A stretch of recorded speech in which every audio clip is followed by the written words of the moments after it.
الحمد لله نحمده ونستعينه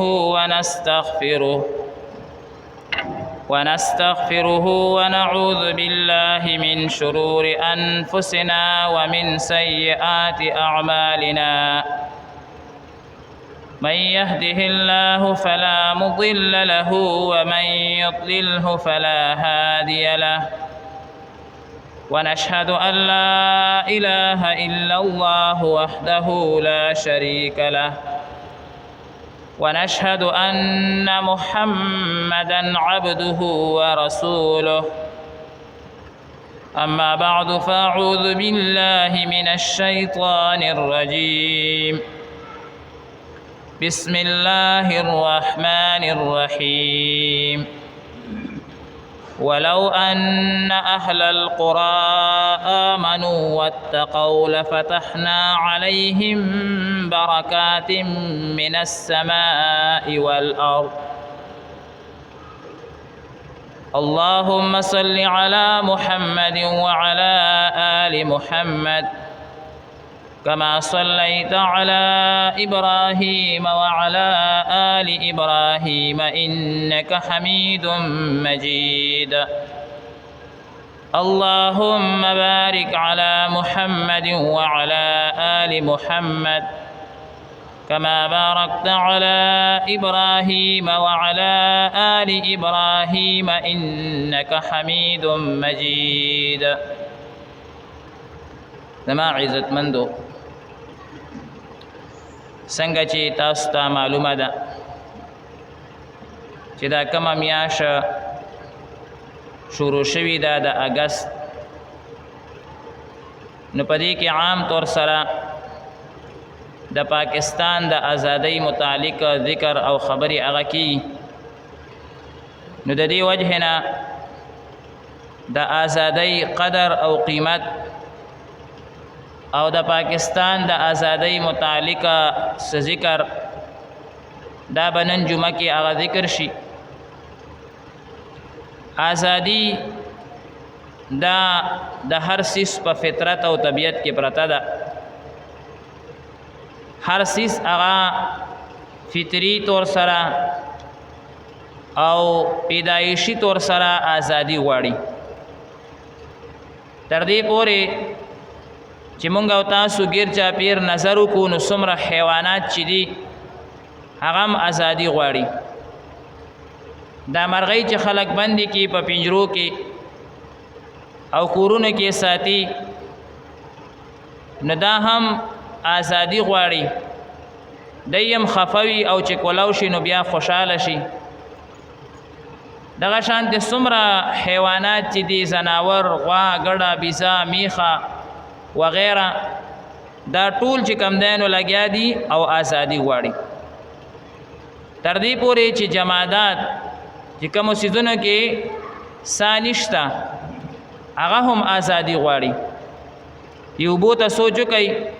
دا چې یو طرف ته رواني وي که هغه لاره خلک بندي نو دا په هر طریقه باندې هغه لاره باندې بزي او با خپل لار هغه نه پرېږدي. حالانکه بیجان سیز دی جماداتو کې شامل دی لیکن ازادي غواړي. دغه شانتي هوا دا بیجانه ده خو لیکن دا ازادي غواړي. څوک د هوا لارې هغه نشي بندولی. نو انسان خو به خامخا هغه چې کم دی نو ازادي غواړي. الحمدلله مونږ او تاسو ته چې الله تبارک وتعالی کوم ملک راکړی دی دا یو آزاد ملک دی. او د ازادۍ ترجمه دا بس آخر کې تاسو ته عرض کوم چې ازادي دا څه ته ویل کېږي او حقیقي ازادي د مسلمان او د پاکستان هغه څه ده. فاول دا خبره ذهن کې کینول پکار دي چې مونږ او تاسو ته د پاکستان یو آزاد اسلامی مملکت حکومت هغه ملو شوی دی. نو دا څنګه ملو شوی دی؟ په دې باندې چا قرباني ورکړې دي، چا تکالیف برداشت کړې دي او څوک لګیا دی په دې باندې مزې کوي. د پاکستان د ازادۍ تحریک د دې ډیر لوی تاریخ هغه لیکل شوی دی او کتابونه به باقاعده موجود دي. او په تاریخ کې یو لوی حصہ د تحریک آزادی باقاعده هغه موجوده ده، خو لیکن د دې ملک چې کمبانی ګڼلی شي چې هغه ته محمد علي جناح وي او د قائد اعظم په نوم باندې مشهور دی، دا چې دا ازادي شروع کړې ده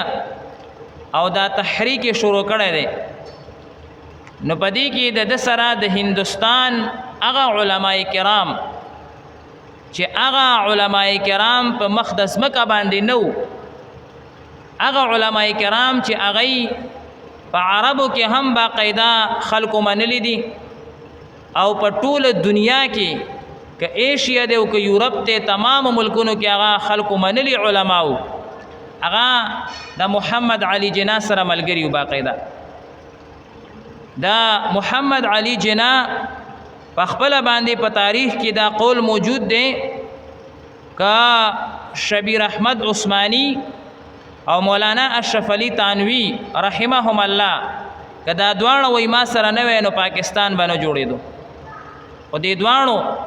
زما سره ملګرتیا کړې ده نو ځکه پاکستان جوړ شوی دی. مولانا اشرف علي تانوي رحمت الله علیه او مولانا شبیر احمد عثماني رحمت الله علیه دا سوق دي. حضرت تانوي صاحب رحمت الله علیه هغه شخصیت دی چې نن مونږ او تاسو په مدینه منوره کې دا شین ګمبد وینو، دا د لاسه بچته د حضرت تانوي صاحب رحمت الله علیه برکت دی. تاسو بوس وایي چې دا ولې دا مشرانو اجیانو صاحبانو تم پته ده د 1954 نه پس سعودي حکومت دا قانون جاری کو چې څومره ګمبتونه دي دا ټول به موږ روانو په قبرونو چې څومره ګمبتونه دي د قبر د پاسه ګمبت هغه وی دا به موږ ختمو. د حضرت عثمان رضی الله تعالی عنہ قبر زړو حاجانو صاحبانو ته یاد دی په دې باندې په جنت البقیع کې دنه ګمبتو باقاعده داشته موږ ته شیخ صاحب رحمت الله علیه فرمایل شیخ العرب والعجم دغه شانتي پر ډیرو قبرونو باندې غټ غټ ګمبتونه او هغه ټول ګمبتونه کوم دی سعودي حکومت ختم ټول ګمبتونه هغه لری ک. بیا د شین ګمبت خبر رااله چې دا شین ګمبت په خدمت ځکه دا هم ګمبت دی یو عام ساده کمره بوي او په هغه کې بچ کم دی نبی کریم صلی الله علیه وسلم والا قبر وي، لیکن دا خبره خوريره مشکله وا. نورو ګمبتونه خو به ټول دنیا برداشت کړه وي چې روان شوی وي، خو د دې ګمبت مسله چراله نو د سعودي حکومت هغه ټیم کې فیصله وکړه چې په دې باندې د ټولي دنیا غټ غټ مفتیان کې خو کینولې شي او د دې باندې دسخط واغشتې شي، اسنه سبا موږ ته مسله جوړه شي. دا شی ناجایز نه وي یا جایز وي خو لیکن څوک مخالفت وکینو بیا به موږ چې کم دی د دې سکو. نو دا فتوا مختلفو علماو ته مختلفو ملکونو ته لاړه، ټولو ملکونو مفتیانو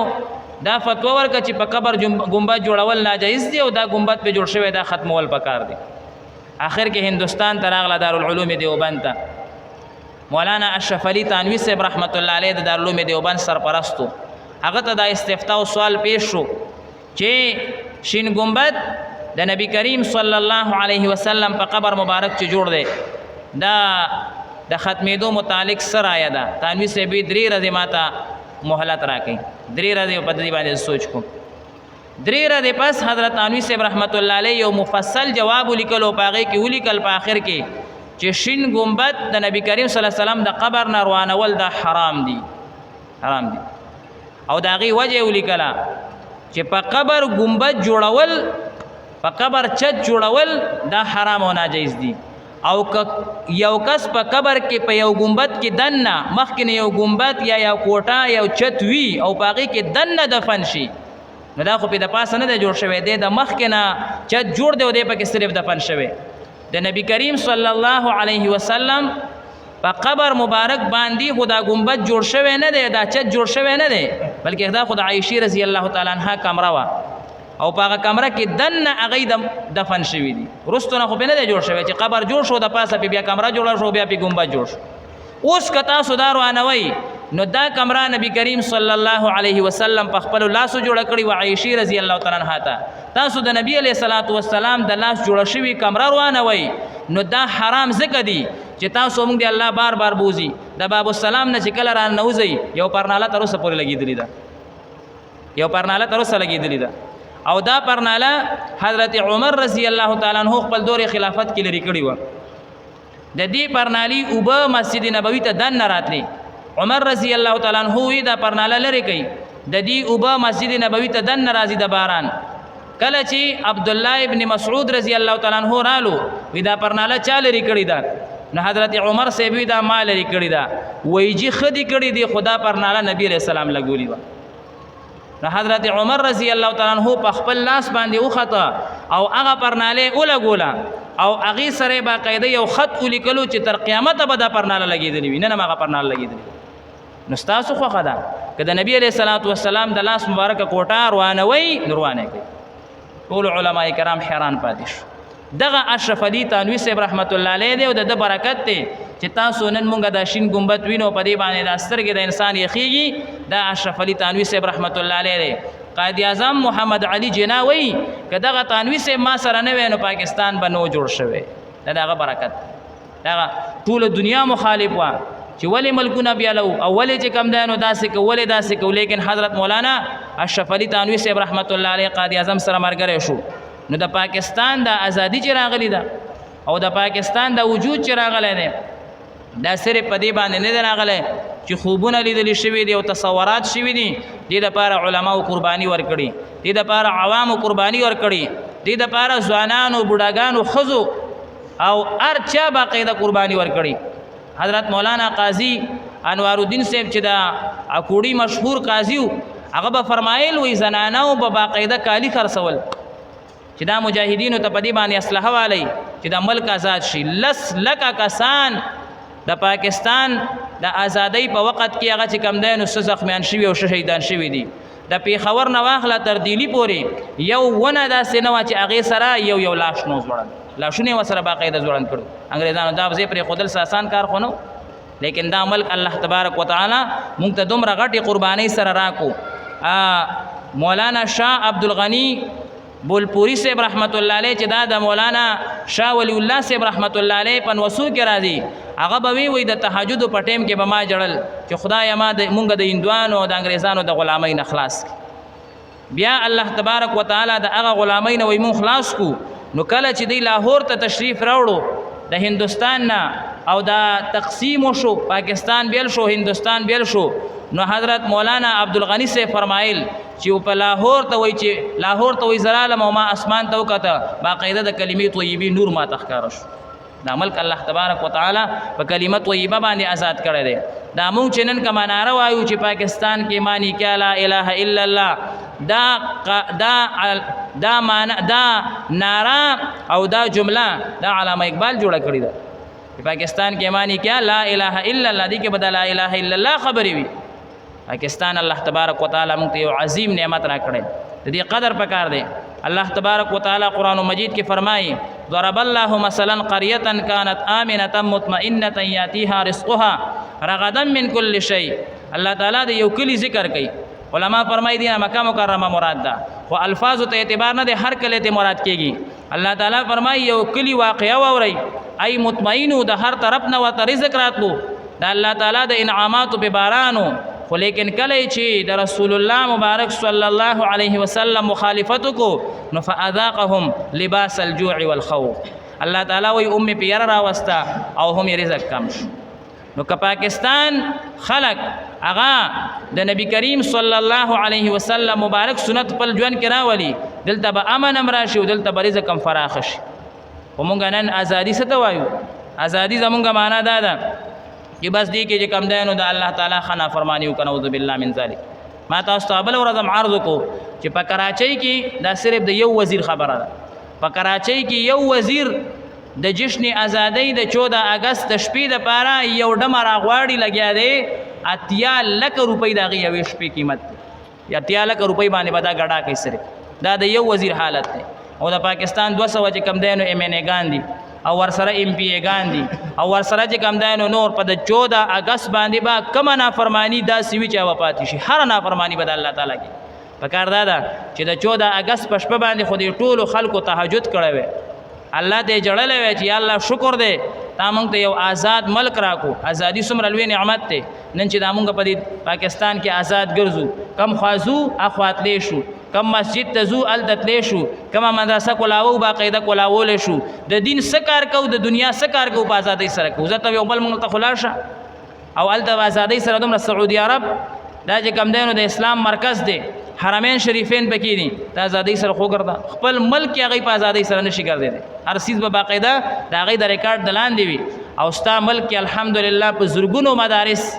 ستا ملک کې په لکونو باندې مساجد ستا ملک کې په زرګونو او په لکونو باندې چې کوم دی مراکز او خانقاهونه او معاهد او چې څه غواړي ټول ازادۍ سره جوړولی شي د دین نوم په ازادۍ سره اخیستلی شي د خپل ملک نوم په ازادۍ سره اخیستلی شي باقاعده ازادۍ سره خپل ژوند تېرولی شي نو دا الله تبارک وتعالی صرف پاکستان ته ورکړی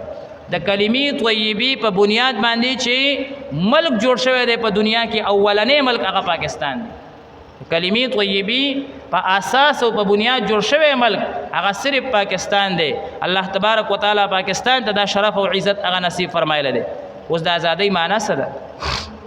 د ازادۍ معنا دا نه ده چې مونږ آزاد شو نو مونږ د هر څیز نه آزاد شو نه د ازادۍ دا معنا نه ده ازادۍ دا معنا ده چې مونږ آزاد شو د انګریز د غلامۍ نه مونږ آزاد شو د هندوانو د سکانو د غلامۍ نه مونږ آزاد شو د بوتانو د غلامۍ نه د مشرکانو د ازادۍ نه د هغوی نه مونږ آزاد شو د هغوی غلامي اوس ختمه شوه اوس د چا غلامي شروع شو اوس د الله تبارک وتعالی غلامي شروع شو څوک چې د الله تعالی غلام شو هغه آزاد شو څوک چې د رسول الله صلی الله علیه وسلم غلام شو هغه آزاد شو دا ازادي دا معنا نه ده چې اوس مونږ آزاد شو نو د هر څیز نه آزاد شو نه د هر څیز نه مونږ نه یو آزاد شوي دا پرندې او چرندې ما تاسو ته ازادي غواړي خو د دې ازادي ګوره د الله نه نه ده ما تاسو ته بل ورځ هم ذکر وکړو چې کم مخلوق د الله تعالی ذکر او یاد پرېږدي الله تعالی هغه ټایم ختم کړي دا چرندې او پرندې دوی خو آزاد دي ګولاوګر دي خو هر وخت د الله تعالی په ذکر کې مشغول دي د الله په یاد کې مشغول دي دا څومره هواګانې چې دي دا ټولې د الله تعالی په یاد کې مشغول دي موږ پرې نه پوهېږو دا څومره جاندار دي او که بېجان دي ټول د الله تعالی په یاد کې دی د الله نه آزاد نه دي یو مسلمان دی چې هغوی آزاد شم بس د هر څیز نه آزاد شم هم چې کم دی نو د قرآن مجید نه آزاد شم هم د حیا نه آزاد شم هم چې کم دی نو د غیرت نه آزاد شم د پښتو نه آزاد شم د هر څیز نه هغه چې کم دی نو آزاد شم نه ازادي دا معنا چې ته خپل ملک کې د لا اله الا الله نوم کولاو اغشتی شي کلمه طیبه کولاو ویلی شي سعودي عظیم حکومت دی مونږ قدر او احترام کوو لیکن څوک دې پکې کولاو تبلیغ وکړي نشي کولی سعودي آزاد حکومت دی لیکن څوک دې پکې کولاو مدرسه جوړه کړي نشي جوړولی دا د الله تبارک وتعالی پاکستان ته دا شرف او عزت ورکړی دی چې هر کال پاکستان کې الحمدلله په سونو مساجد سیوا کېږي هیڅ پروا نشته دا د علماو کرامو برکت دی او د دې هغه قربانیانې دي نو بهرحال چې مونږ د دې قدر وکړو که مونږ د دې قدر ونه کړو او په دې 14 اګست باندې او په دې باندې مونږ چې کم دی نو د الله تعالی نافرمانیانې او بېحیایانې او چغې او سورې او ډزې او چې کم دی نو قسمه قسم د الله تعالی مخالفت مونږ شروع کړو الله په دې قادره دی چې دا نعمت مونږ نه واخلي الله دې وانه لي الله دې دا نعمت مونږ نه وانه لي خو قادره دی الله تعالی دا نعمت هغه اغشتی شي مفتی زین العابدین صاحب رحمت الله علیه دا ډیر لوی مشر پاتې شوی تبلیغي مرکز او هغه به په سحر باندې مړ شوی هغه به فرمایل عربو کې به تقریرونه کول وی عربو د دې دین قدر کوي ګنه الله به عجم ته ورکی او هغه شو کو نشو د دې دین قدر کوي ګنه الله به عجم ته ورکی هغه د عربو نه الله تعالی واغشت ای هو په دنیا اخته په پیسو اخته دي عجم ته الله تعالی ورکو اوس کومه قدر نکو الله تعالی بل مخلوق پیدا کی بل قوم به پیدا کی ایته به الله تبارک وتعالى ورکینو پاکستان دا د الله تعالی یو عظیم نعمت دی څوک چې د الله د نعمت قدر نه کوي الله تعالی به نعمت اخلي ما تاسو اول کې آیت وی الله تعالی فرمای ولو ان اهل القرى امنوا واتقوا لفتحنا عليهم برکات من السماء والارض الله وی د کم کلی خلق اغي چې د الله خبره منل شروع کې وزن کې تقوا او پرهیزګاری شروع کی الله وی د زمکه او د اسمان دروازې په کولاو کم پاکستان باندې الله د زمکه او د اسمان دروازې کولاو کې کوم کې پرهیزګاری رااله مونږ کې تقوا رااله مونږ کې د الله تعالی خوف رالو په 14 اگست باندې چې مونږ د ختمونه وکړو د شکریا باقاعده چې کم دینو نوافل ادا کو د شپې را پاسو تهجد کو شکریا ادا کو چې الله شکر دې دا آزاد ملک ته مونږ ترا کو دا نه چې په 14 اگست باندې مونږه پاتیات یا لک روپۍ باندې ډمه نعوذ بالله من ذلک راو او په 14 اگست باندې چې کم دینو مونږه هر نافرمانی د الله تعالی دا په دې باقاعده کوشش وکړو او خپل کشران مشران زنانا کور کې چې څومره د انسان وس کې دي شي مدارسو کې الحمدلله 14 اگست باندې په هر مدرسه کې ختم کیږي یو ختم نه سو ختمونه کیږي دغه یو طالب یو سپاره وای کم از کم مدرسه کې 300 طالبانی په ختمونه وشو علوم حقانیه کې خو الحمدلله شپږ وزره طالبان دي یو سپاره وای سو ختمونه وشو بخاری شریف ختم هم پکې کیږي د پاکستان د بقا لپاره نو باقاعده کوشش وکړو په خپل کورونو کې دا ماحول هغه جوړ کو چې 14 اگست باندې کم از کم چې نور سنوي چیرې د سورۃ یاسین ختم خو یو سل وغزله سورۃ یاسین وایو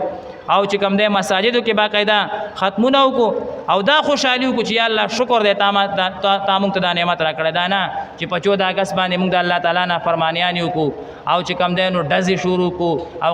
قسم د الله تعالی مخالفتونه وکړو الله تعالی دې موږ ته عمل توفیق نصیب فرمایي الحمد لله رب العالمين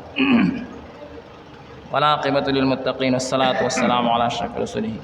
وخاتم أنبيائه وعلى آله وأصحابه أجمعين ربنا ظلمنا أنفسنا وإن لم تغفر لنا وترحمنا لنكونن من الخاسرين وصلى الله